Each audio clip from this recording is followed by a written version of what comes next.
अपने छोर पर अगर आप जाएंगे ना, जहाँ पर पटना डिस्ट्रिक्ट खत्म होता है, मुकामा, मुकामा के बाद अगला स्टॉप क्या है? हाथीदह। हाथीदह एक अलग दूसरा शहर है। तो मुकामा के पास ही छोटा सा गांव है औंटा, मेरे फादर वहाँ से हैं। और अक्सर करके होता है कि आदमी जब अपने शहर में होता है और अपने शहर में कोई काम करने की तलाश करता है और अपने परिवार की ज़रूरतों को पूरा करने के लिए अगर आदमी को कोई रोजी रोजगार अगर ना मिले, तो आदमी अपने परिवार की ज़रूरतों को पूरा करने के लिए अपने शहर से दूसरे शहर में कमाने के लिए भी जाता है। ऐसा होता है कि नहीं होता है? कोई दिल्ली जाता है, कोई चंडीगढ़ जाता है, कोई दुबई जाता है, तो कोई अरब जाता है। जहाँ जिस व्यक्ति की जगह बन पाती है वो वहाँ आदमी निकल जाता है। आज से करीब 50 साल पहले मेरे पिताजी भी पटना डिस्ट्रिक्ट से निकलकर उत्तर प्रदेश का एक शहर है जिसे सिटी ऑफ ताजमहल कहा जाता है। ताजमहल का शहर, जिस शहर को कहा जाता है आगरा। क्या मेरी उम्र के लगते हैं क्या? ऐसे लोगों को लपेटा साहब, समझते हो आप? ऐसे लोगों को लपेटा जो मेरी उम्र के थे ही नहीं, मेरे दोस्त यार थे ही नहीं। डिसीजन मेकर लोग चाहिए थे जो फैसला कर सके। हाँ, चीज अच्छी लगी जुड़ेंगे साथ, नहीं अच्छी लगी नहीं जुड़ेंगे साथ। ऐसे लोगों को प्लान समझाना शुरू किया।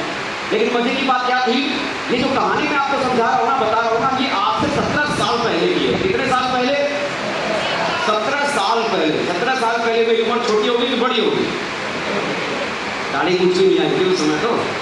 आजकल तो शेविंग करके आता हूँ मीटिंग में, क्या समझ रहे हो? पहले नहीं आई थी। 17 साल पहले जब मैं किसी 40 साल के किसी व्यक्ति के पास जाता था और उन्हें बिजनेस के बारे में समझाता था और उसमें बड़े प्यार से बोलता था कि अंकल जुड़ जाओ, करोड़पति बनोगे, तो अंकल बड़े प्यार से मेरे से पूछते थे कि बेटा अब तक तूने कितना करोड़ कमाया? अंकल क्या पूछते थे कि बेटा अब तक तूने कितना करोड़ कमाया? तो मैं अंकल से बड़े प्यार से बोलता था अंकल आप जुड़ोगे तभी तो मेरा कार्यक्रम शुरू होगा। तो अंकल भी हंस के बोलते थे कि बेटा अगर फंसाना ही है ना तो दूसरे मोहल्लों वालों को फंसा, अपने मोहल्लों वालों को फंसाने के चक्कर में क्यों लगा पड़ा? मैं भी सोचता था गजब की बात है यार। मैं अंकल को इतनी बड़ी बात बता रहा हूँ, लाखों कमा सकते हो, करोड़पति बन सकते हो। आज की तारीख में तो कोई ठीक से 5,000 महीना अपनी नौकरी के अलावा, अपनी दुकान के अलावा कैसे कमाओगे, ये बताने वाला कोई नहीं मिलता। और मैं तो इनको आगे बढ़कर ये बता रहा हूँ कैसे लाखों कमा सकते हो आप अपनी नौकरी को करते हुए, कैसे लाखों कमा सकते हो अपनी दुकान को चलाते हुए। कोई बताने वाला नहीं, मैं बता रहा हूँ, फिर उनको समझ में क्यों नहीं आ रही? जब मैं किसी 50-55 साल के व्यक्ति के पास जाता था और उनसे मिलता था और बड़े प्यार से बोलता था बाबा जुड़ जाओ, करोड़पति बनोगे, तो बाबा अपने सफेद बालों को दिखाते थे कि बेटा ये देख रहा है, और सफेद बालों को दिखा के कहते थे कि बेटा एक्सपीरियंस, तजुर्बा। मुझे मेरी जिंदगी में आज तक समझ में नहीं आया कि बालों के सफेदी का तजुर्बे से क्या लेना देना होता है। मुझे आप बताओ, कोई आदमी दुनिया में पैदा हुआ है, अगर वो आदमी जीवन में कुछ भी ना करे तो क्या उस आदमी के काले बाल सफेद नहीं होंगे? क्या होंगे कि नहीं होंगे? चलो साहब कोई बात नहीं, बुजुर्ग आदमी थे, तजुर्बा। उन्होंने मुझसे पूछा कि बेटा एक बात बता, अब तक तूने कितनी कंपनी ज्वाइन की है? तो मैंने बोला अंकल मेरी दादा बाबा मेरी तो पहली कंपनी है। तो वो बोला करते थे कि बेटा देख मेरी तो पहली कंपनी है, जितनी तेरी उम्र है ना बेटा उतनी कंपनी को ज्वाइन करके मैं छोड़ चुका हूँ। बोले ऐसी कंपनी में फंसने से अगर कोई करोड़पति बनता ना तो बेटा हिंदुस्तान में अंबानी के बाद दूसरा नंबर मेरा आता। बोले ऐसी कंपनी में फंसने से किसी का कुछ होता है नहीं, समझ ही नहीं आ रहा था। मैं लोगों को समझाने जाता था और बच्चा समझ के लोग मुझे समझाने घर भेज रहे, जा बेटा मुन्ना उधर घर जा, चुपचाप से मेरी की पढ़ाई कर, वही पढ़ता रहे, ये सब फालतू की चीजें हैं, बेकार की चीजें हैं, इन सब चीजों में कुछ भी रखा हुआ है नहीं। शुरुआत में 256 लोगों को इस बिजनेस के बारे में समझाया। कितने लोगों को?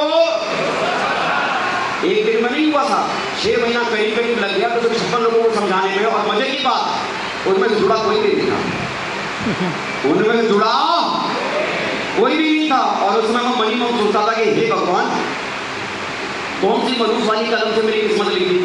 और एक आध मुर्गा अगर फंस जाता तो मैं भी कहता मुर्गा फंसाना, मुझे भी आ गया। कोई जुड़ ही नहीं रहा था, कोई समझ ही नहीं रहा था। है कोई बात नहीं, अपनी तरफ से लगातार काम करने की कोशिश करता चला जा रहा था। और करते करते इस बिजनेस के भीतर मेरा 4 साल गुजर गया। क्या गुजर गया साहब? क्या गुजर गया? मेरा 4 साल का वक्त गुजर गया। और इस 4 साल में काम करते करते मैंने सेल शॉप में वर्ल्ड रिकॉर्ड बना दिया। मैं 4 साल काम करने के बाद सेल शॉप में बन गया सिल्वर। क्या बन गया? World record. अब बहुत सारे लोग नहीं समझते होंगे सिल्वर क्या होता है। मैं आसान भाषा में थोड़ा आपको समझा। सिल्वर का मतलब उस व्यक्ति को बोलते हैं जिसकी कम से कम 200 बिजनेस वॉल्यूम के हिसाब से 50 लोगों की टीम होती है। कितने लोगों की? 25 लोग लेफ्ट में और 25 लोग राइट में। जिसकी 50 लोगों की टीम होती है वो इस बिजनेस में सिल्वर कहलाता है। थोड़ा मैं और आसान भाषा में बात करता हूँ। सिल्वर हमारे बिजनेस में उस व्यक्ति को कहा जाता है जिसकी आमदनी जो होती है, आमदनी उसकी छोड़ मैं आपकी बताता हूँ। 4 साल में काम करने की वजह से मैंने जो यहाँ से कमाया था वो 18,000 रुपये कमाया था। कितना कमाया था? 18,000 महीना नहीं, बल्कि कुल 4 साल में कितनी आमदनी थी? 18,000। कितनी थी? 18,000 4 साल में। मैं सोच रहा था यार, उन्होंने समझाया था कि 4 साल काम करेगा करोड़पति बनेगा। करोड़पति तो छोड़ो, तो लाखपति भी नहीं बना। 1000 का मामला अटक गया। समझ नहीं आता अपना कार्यक्रम कैसे चलेगा, समझ नहीं आता कि बिजनेस में आगे कैसे बढ़ूंगा। तो कई बार ऐसा होता है कि काम करने के दरमियान जब आप काम करने की शुरुआत करते हैं, आपको खुद भी अंदाजा नहीं होता कि आप जो कर रहे हैं, जैसे कर रहे हैं, वो काम करने का तरीका सही है या गलत, आपको पता नहीं होता। कुछ खामियां थी, कुछ गलतियां थी, और 4 साल में सिल्वर बनने के कुछ कारण थे। क्या थे साहब? क्या थे 4 साल में सिल्वर बनने के कारण?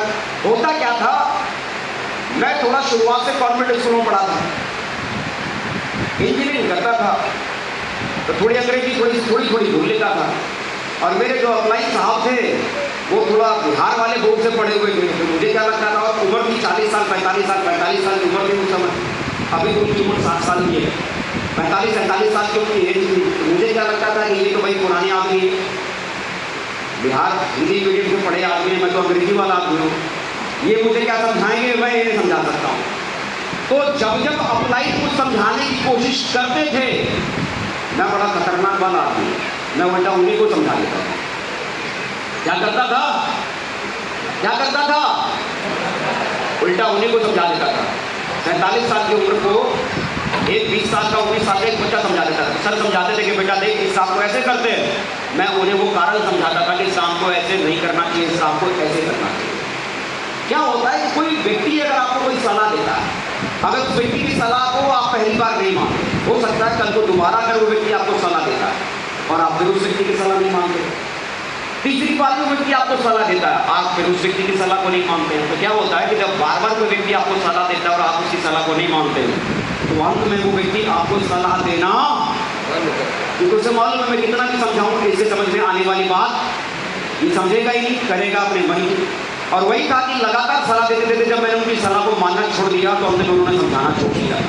और यहाँ पता ही क्या होता है, जिस दिन आपका अपलाइन आपको समझाना छोड़ दे, समझ लो आपकी गिनती उल्टी शुरू, आपकी गिनती उल्टी शुरू। जिस दिन आपका अपलाइन आपको समझाना छोड़ दे। और वही बात मेरे साथ थी। इस बिजनेस के भीतर फेल होने का असल कारण क्या था? ना मैं सिस्टम की सुनता था और ना ही मैं अपनी अपलाइन की बात को मानता था। ना मैं ट्रेडिंग्स और मीटिंग्स को कोई इंपॉर्टेंस देता था और ना ही मैं अपनी अपलाइन की बातों को इंपॉर्टेंस देता था। जब आदमी अपलाइन को नहीं सुनेगा, काम करने के तरीकों के सिस्टम को नहीं सुनेगा, तो आदमी फेल होगा या पास होगा? फेल होगा ना साहब। और मजे की बात ही, इन 4 साल में जिनको मैं समझता था कि इनको कुछ नहीं आता, वो करोड़पति बन गए जब 4 साल में। और मेरा नंबर लगा नहीं था। इतना समझ में आ गया कि अपने हुनर से बिजनेस नहीं चलेगा, इस बिजनेस में अगर कामयाब होना है तो अपलाइन के हिसाब से चलना पड़ेगा। और फाइनली अपलाइन की बात को मान कर काम करने की शुरुआत की। आज काम करते हुए मुझे करीब 17 साल गुजर गए हैं। कितने साल? 17 साल गुजर चुके हैं। और वर्तमान में अगर मैं टीम का साइज अगर मैं बात करूँ, हालांकि टीम नजर नहीं आती वेबसाइट के ऊपर, अभी जो बिजनेस आपका नजर आता है बिजनेस वॉल्यूम के हिसाब से दिखता है। इसके हिसाब से दिखता है, बिजनेस वॉल्यूम के हिसाब से दिखता है। और अगर मैं बिजनेस वॉल्यूम को 150-200 बीबी का भी अगर मैं मान के चलूँ एक सेल, तो आज करीब अगर मैं बात करूँ तो वर्तमान में ही 17 सालों में मेरा जो वर्तमान का जो नेटवर्क है वो करीब 12 लाख लोगों से है।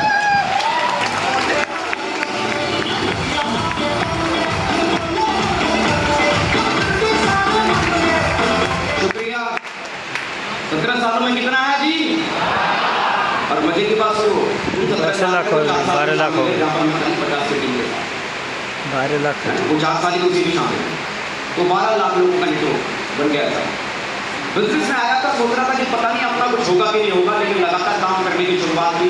साहब जिंदगी बहुत बदलती है। शुरुआत में आप यकीन करो ना करो, लेकिन जीवन इतना बड़ा बनता है जितना कि आप शायद सोच ही नहीं सकते। ये बिजनेस जो आपको दे सकता है, आप भरोसा करो ना करो, लेकिन बिजनेस आपकी उम्मीद से भी बहुत ज़्यादा देता है। ये तस्वीर जो आपके सामने है ना, कई लोग बोलते हैं कि साहब बिजनेस में जो लोग डायमंड बनते हैं, करोड़पति घर के बच्चे होते हैं, ये मेरी तस्वीर है और ये मेरी वाली की तस्वीर है। और ये शादी के अगले दिन की फोटो है। कब की है?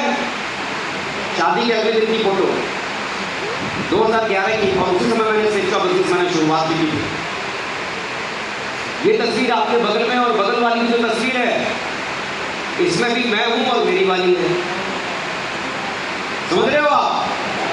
अच्छा, कईयों को भड़क रहा होगा, अच्छा डायमंड बनने के बाद दूसरी ले आए क्या? दूसरी नहीं है साहब, वही है, वही है। पैसा गजब का फेयर एंड लवली है, चमका के साथ एकदम गोरा बना देता है। समझ रहे हो? गजब की फेयर एंड लवली है। चेहरा, रंग रूप और आपकी जिंदगी, आपका रहन सहन, आपका माइंडसेट, आपका एटीट्यूड, आपकी पर्सनैलिटी, हर चीज में बहुत बड़ा चेंज आता है आपकी लाइफ। ये बिजनेस में बहुत कुछ दिया, जितना शायद इस बिजनेस करने के दरमियान मैंने सोचा नहीं था, उससे कहीं ज्यादा इस बिजनेस ने मुझे मेरी जिंदगी में मुझे दिया। जहां मैं खुद सपने लेकर आया था कि इस बिजनेस में मैं डायमंड बन जाऊं किसी तरह से। कितना क्या बन जाऊं साहब?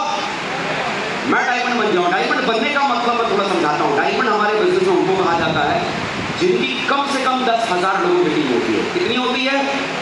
10,000 लोगों की जिनकी टीम होती है, उसे हम इस बिजनेस में डायमंड कहते हैं। और मैं सोचता था कि बस इस तरह से मैं डायमंड बन जाऊं। बोला इजी में और बताऊं, आसान भाषा में बताऊं, डायमंड वो लोग होते हैं जिनकी कम से कम आमदनी सेल शॉप से 50 लाख रुपए हो चुकी है। कितनी हो चुकी होती है? 50 लाख। 50 लाख या 50 लाख से ज्यादा, 1 करोड़, 2 करोड़, 1.5 करोड़, 4 करोड़, 5 करोड़, ऊपर कुछ नहीं, लेकिन कम से कम जो डायमंड है वो 50 लाख रुपए कमा चुका होता है। तो मैं ये सोच के आया था कि बस इसी तरह से मेरे पास अगर 50 लाख आ गए ना तो मेरी जिंदगी में मजा आ जाएगा। एक आध गाड़ी, एक आध घर तो हो ही जाएगा। मैं डायमंड किसी तरह से बच जाऊँ, मजा आ जाएगा। लेकिन बिजनेस के भीतर जब आया तो पता नहीं चला कि काम करने के दरमियान जब काम करना शुरू किया तो क्या हो सकता है। इस बिजनेस में आज मेरे साथ में एक नहीं बल्कि आज अगर मैं बात करूँ तो इसमें वर्तमान में मेरे साथ में 2 लोग ऐसे हैं जो इस समय क्राउन बन चुके हैं। क्या बन चुके हैं? क्राउन। क्राउन का मतलब हम उन लोगों को बोलते हैं अविनाश कुमार जी, जो कि आपके अपलाइन में जोरदार ताली में चाहूंगा इनके लिए। अविनाश कुमार जी जो कि रेलवे में सेशन मास्टर हुआ करते थे। आज से करीब 2011 में हम लोगों ने मिलकर जोड़ी बनाकर काम करने की शुरुआत की थी। और आज ये क्राउन है। 2.5 लाख से ज्यादा लोगों की जिनकी टीम होती है। कितनी?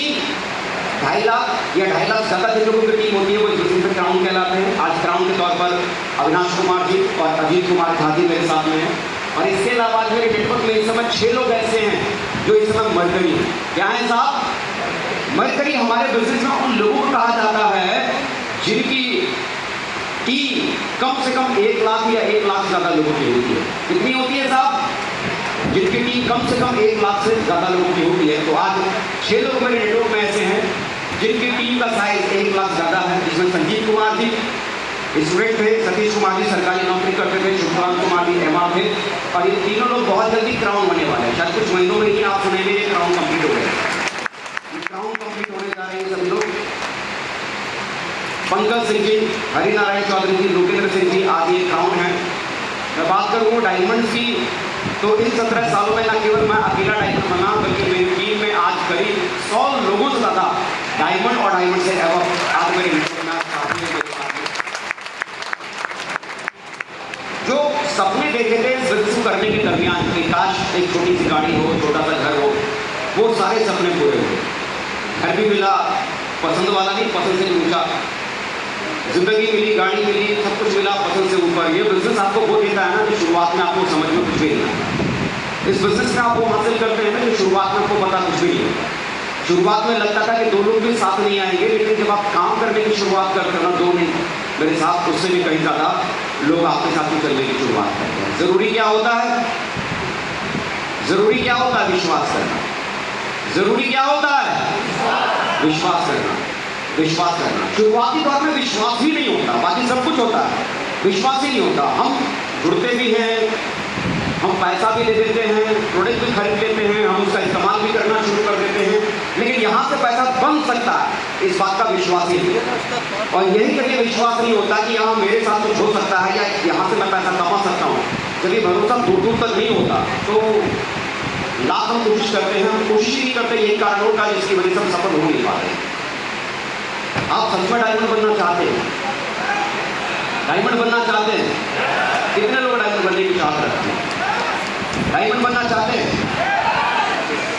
क्या आप भी अपने सपने पूरे करना चाहते हैं? सपने पूरे करना चाहते हैं? चलो साहब, बहुत बढ़िया।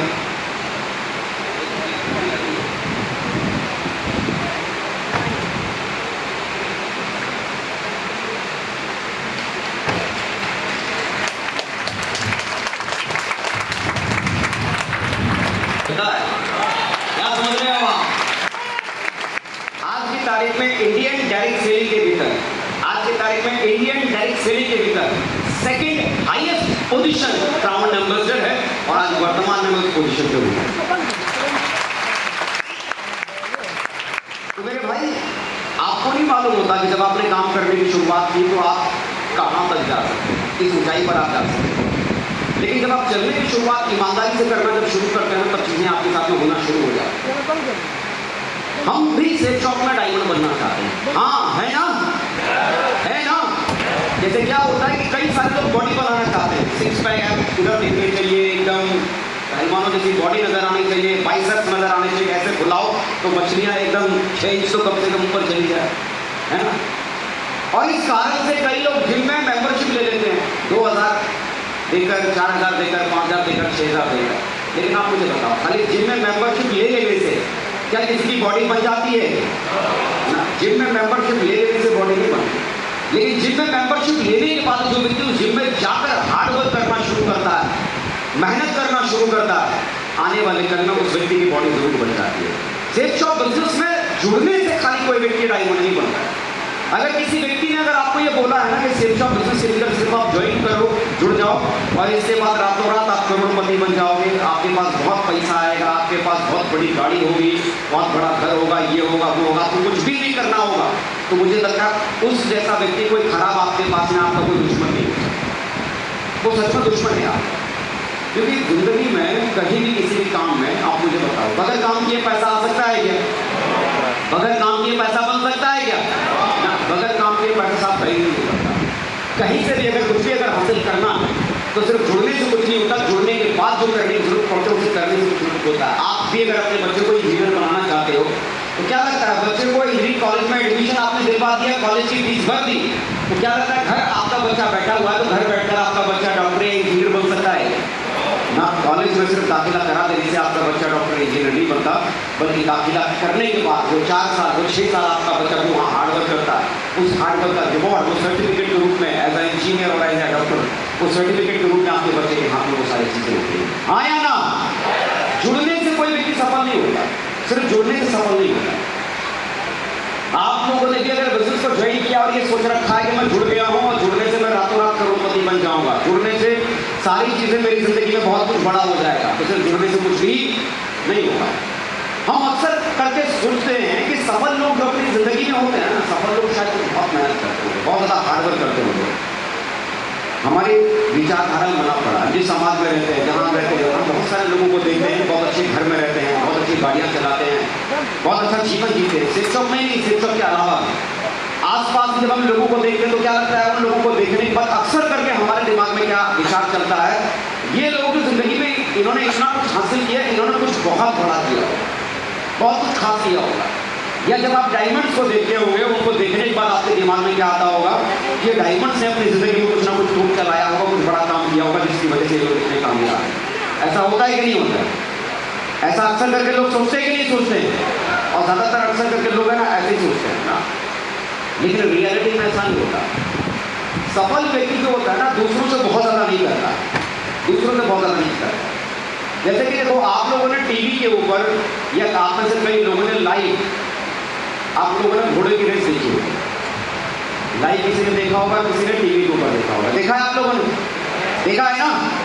घोड़ों की जब किसी रेस ट्रैक पर जब होती है तो उसमें एक नंबर जो फर्स्ट पोजीशन पर जो घोड़ा आता है उसमें कितने घोड़े आते हैं? एक घोड़ा पहले नंबर पे आता है या बाकी सारे लोग घोड़े 1 नंबर पे आ जाते हैं? कितने घोड़े 1 नंबर पे आते हैं? सिर्फ एक। वो 1 नंबर पे जो घोड़ा आया उसको इनाम के तौर पर मिलता है 1 करोड़ रुपया, उसके सवार चालक को 1 करोड़ रुपया। लेकिन मजे की बात, जो रेस में घोड़ा दूसरे नंबर पे आता है उसको रिकॉर्ड के तौर पर मिलता है 10 लाख रुपये। पहले नंबर पे जो रेस में आया उसको मिला 1 करोड़ और दूसरे नंबर पे जो घोड़ा आया उसको कितना मिला? कितना मिला? सिर्फ 10 लाख। अब मेरा आपसे सवाल, जो घोड़ा रेस में सेकंड पोजीशन पे आया था और जो घोड़ा रेस में फर्स्ट पोजीशन पे आया था, दोनों के टाइम में डिफरेंस कितना था उस रेस को पूरा करने में? कितना देर का अंतर होगा दोनों का रेस जीतने में? या कितने फासले का अंतर होगा दोनों का रेस जीतने में? कि एक घोड़ा जो पहले नंबर पे आया वो 1 किलोमीटर पहले ही वो रेस जीत गया होगा और 1 किलोमीटर के बाद दूसरा घोड़ा आया होगा, या पहला घोड़ा रेस जीत गया और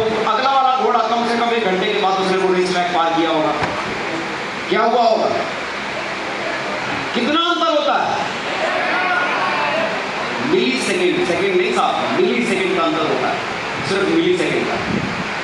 जो फासला जो होता है वो किलोमीटर या मीटर में नहीं बल्कि सेंटीमीटर में होता है। सेंटीमीटर, कुछ सेंटीमीटर के फासले से कोई घोड़ा रेस में नंबर बनाता है और वही कुछ सेंटीमीटर के फासले से वही रेस में घोड़ा दूसरे नंबर जाता है। लेकिन दोनों के प्राइस में कितना अंतर है? एक को मिला 1 करोड़ और दूसरे को मिलता है 10 लाख। सिर्फ थोड़ा सा एक्स्ट्रा एफर्ट। पहले नंबर पे आने वाले घोड़े ने क्या किया होगा? कुछ एक्स्ट्रा एफर्ट तो नहीं लगाया, थोड़ा सा पहले वाले घोड़े से थोड़ा सा उसने एक्स्ट्रा एफर्ट लगाया।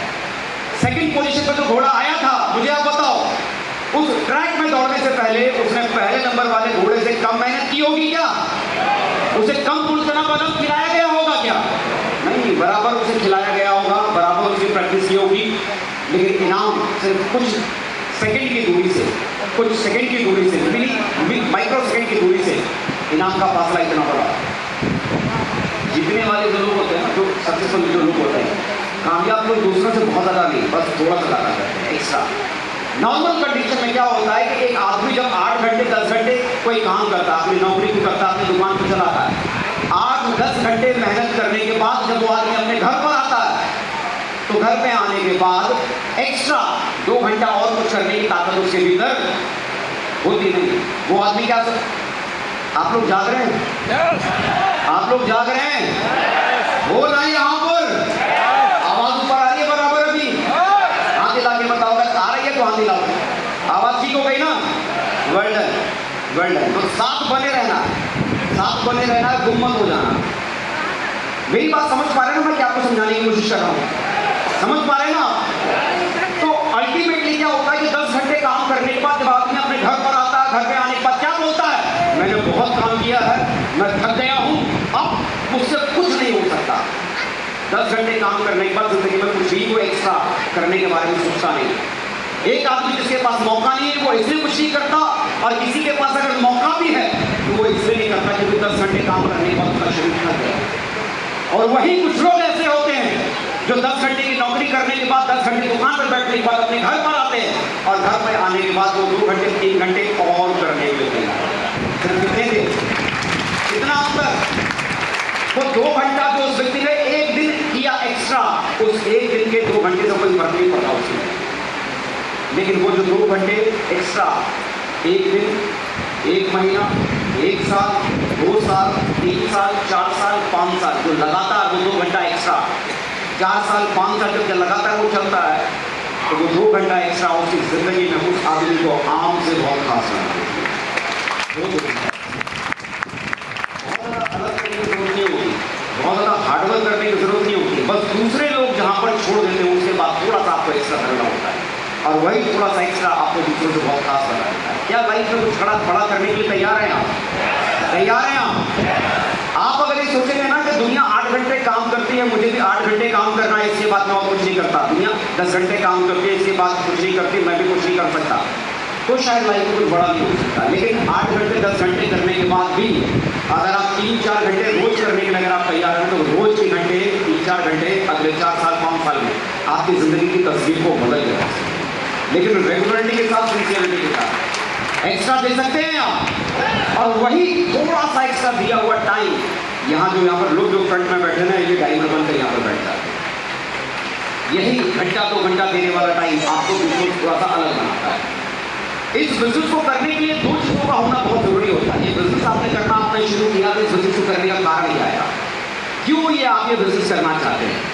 देखिए, आप अगर इस बिजनेस में कामयाब होना चाहते हैं, इस बिजनेस को करना चाहते हैं, इसलिए क्योंकि आपने किसी की कार देखी, उसकी कार को देखकर आप प्रभावित होकर और आपको भी लगने लगा कि यार हम भी करते हैं, कार हमारे पास भी आए।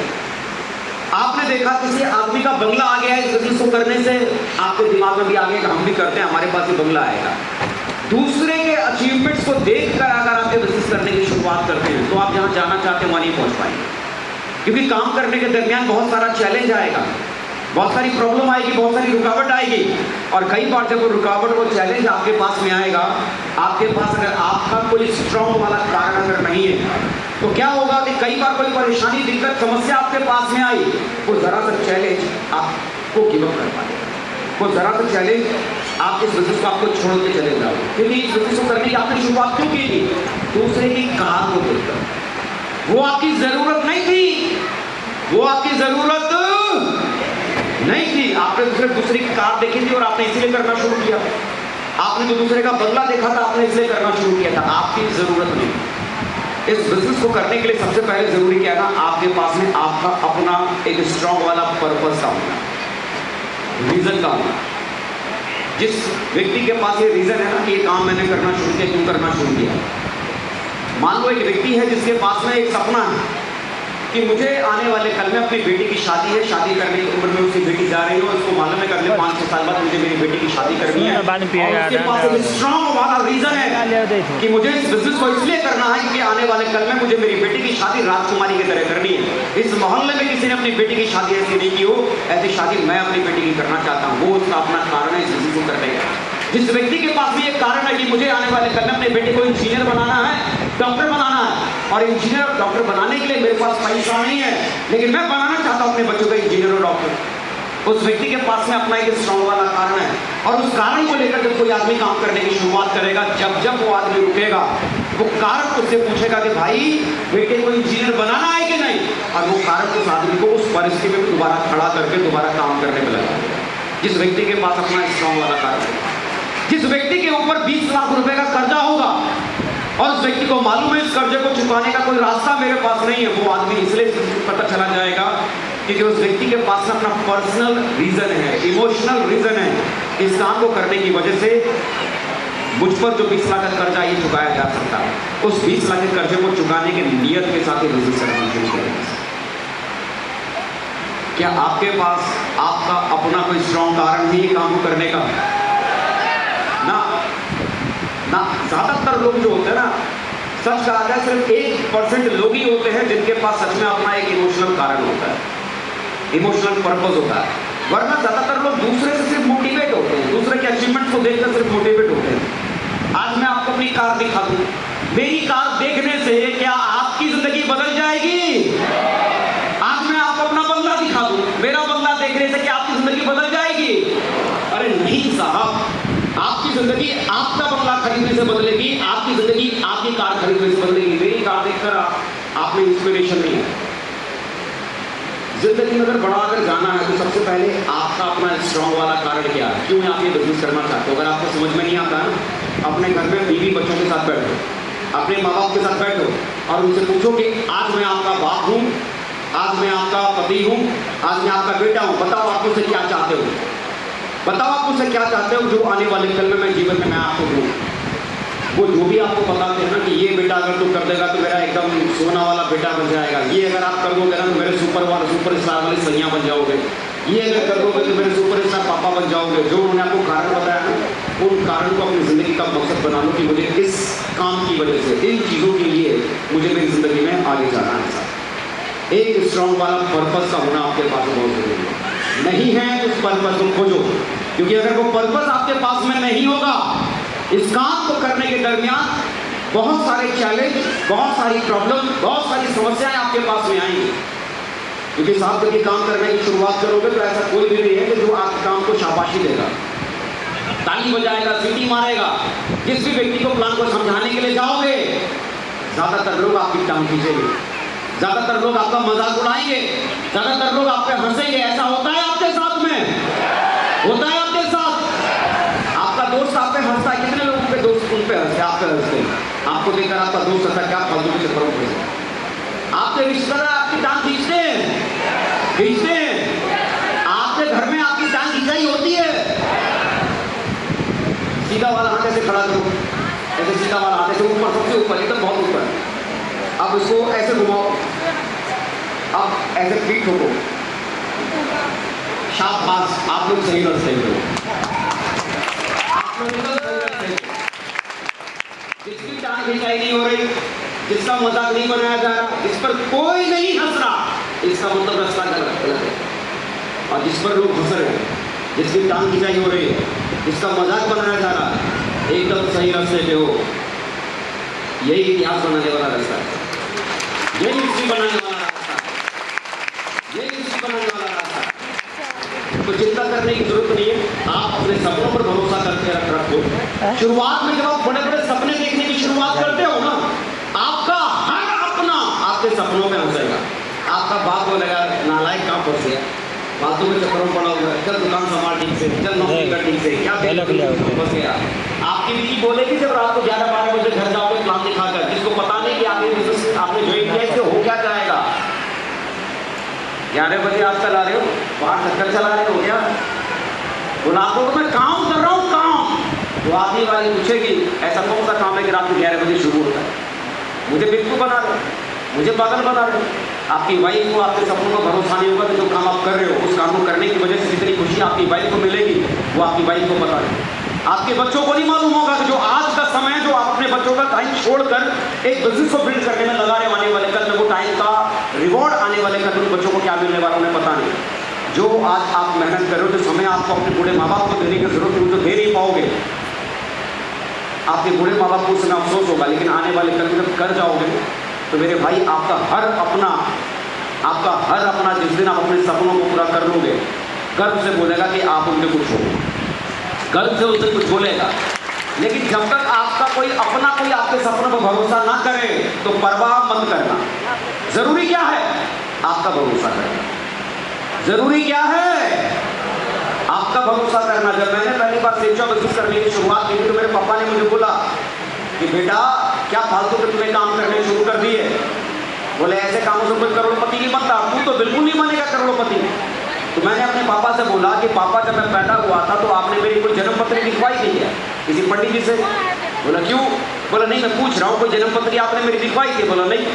तो बोला जब आपने किसी पंडित जी से मेरी जन्म पत्री दिखवाई नहीं तो आपको कैसे पता चला आपका बेटा करोड़पति नहीं बन सकता। तो मेरे पापा ने मुझे बोला कि देख बेटा ऐसा है मैं तेरा बाप हूँ, मैं तेरा बाप हूँ और तुझे मुझसे बेहतर कौन जानेगा, मुझे मालूम है तू क्या करने के लायक है, चुपचाप से पढ़ लिख ले, एक आध नौकरी अगर मिल जाएगी तो समझ ले तेरी लाइफ सेटल हो जाएगी, वरना ऐसे ही पागलों की तरफ घूमता रहेगा। ये किसने बोला, ये किसने बोला? उस बाप ने जो बाप इस बेटे से ज्यादा इस बेटे को शायद इस बाप के सिवा कोई दूसरा जानता नहीं होगा, ना दोस्त ना रिश्तेदार ना पड़ोसी ना ये वो ये। हमारे माँ बाप के से ज़्यादा हम लोगों को कोई भी नहीं जानता, लेकिन उसके बावजूद हमारे माँ बाप को हमें भरोसा नहीं होता कि हम कर पाएंगे नहीं कर पाएंगे। अपलाई ने बोला था कि साहब ये काम जो आपने करना शुरू किया है इस काम को करने से डायमंड आप बन सकते हो, डायमंड बनने की जितनी खूबियाँ चाहिए ना वो सब आपके भीतर है। गलती से अपलाई की बात मान ली थी और आज सच बताऊं आज मेरे पापा बड़ा गर्व से बोलते हैं अजय पंडित मेरी औलाद। जो बार पानी पी लिए तो साहब आप जब शुरुआत करते हो आपके सपनों पर आपका कोई अपना भरोसा नहीं करता, गिलास का सब टॉप से 18 वाला दे लेके बदल डालोगे आपका हर अपना ये मुंह बच्चे कर लिया करिएगा। वहां से घुस ले और डाका मार यही सामने लगा जो जरूरी है आपके पास एक सॉलिड वाला लिया ना दे दो ये मैं जो करना शुरू किया क्यों करना चाहते हो आप, इसे कर कर आप अपनी जिंदगी में क्या हासिल करना चाहते हो, किस बात की भूख है आपके पास। आपको अगर भूख ही नहीं है कोई खीर ला के रख दे आपके सामने, मटर पनीर ला के रख दे, पूरी ला के रख दे, फिर भी आप उसे देखने के बाद क्या बोलोगे, एक चम्मच खीर खाया थोड़ी मीठी कम है, एक पूरी खाया पूरी का एक टुकड़ा खाया और क्या बोलोगे पूरी नरम थोड़ी कम है। पूरी की नरमाई आपको नजर आएगी, चीनी की मिठास आपको खीर में कम नजर आएगी क्योंकि पेट भरा हुआ है। और जब पेट खाली होता है ना साहब सूखी रोटी को बड़ा स्वाद देती है।